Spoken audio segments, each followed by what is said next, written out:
Oggi torna per la sua seconda edizione la fiera MedMove, il salone dei trasporti e della logistica, che si presenta come una grandissima opportunità per il Sud Italia e per l'intero Mediterraneo.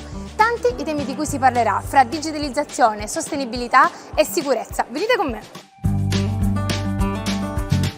Allora, non è mai facile fare né la prima né la seconda, sono sempre organizzazioni difficili e complesse perché abbraccia un'infinità di categorie merceologiche, però la logistica e i trasporti ha un ruolo troppo importante all'interno della nostra isola e quindi noi siamo orgogliosi di aver portato a casa questa seconda edizione, soprattutto proprio in prospettiva di un ponte che può collegare la Sicilia del Sud Italia.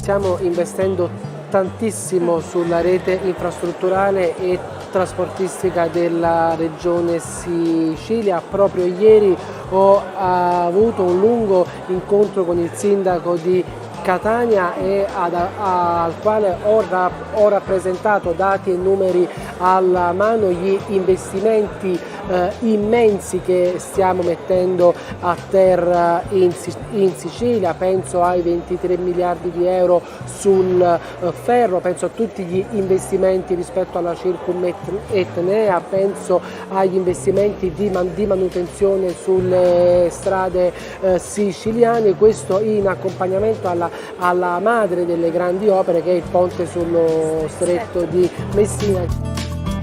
I dati degli ultimi anni in termini di PIL e di indicatori economici di riferimento sono certamente positivi e in crescita, una crescita che però si rallenta anche a seguito della fase espansionistica post-pandemica, ma che comunque vede la Sicilia sempre in maggiore crescita. Il tema dei trasporti è fondamentale in questo e io credo che l'attuale contesto geopolitico che vede fronti bellici aperti su aree importanti del nostro pianeta rendono il Mediterraneo e quindi la Sicilia centrale nel tema appunto dei trasporti.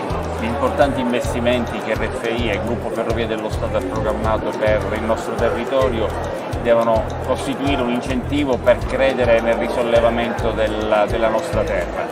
Ci sono più di 2 miliardi di investimenti che dovrebbero presto essere messi a terra, stiamo aspettando la firma del contratto di programma, nonché il dibattito pubblico per l'interramento della stazione centrale e dell'intera rete ferroviaria che passa all'interno della città di Catania, dopodiché il completamento della metropolitana, la realizzazione di un bypass che colleghi la Catania-Messina alla Catania-Siracusa. Tutto questo che, dico subito, ancora è nella fase di definizione, non è già stato finanziato, ma le premesse ci sono per come ci ha assicurato ieri il sottosegretario Ferrante.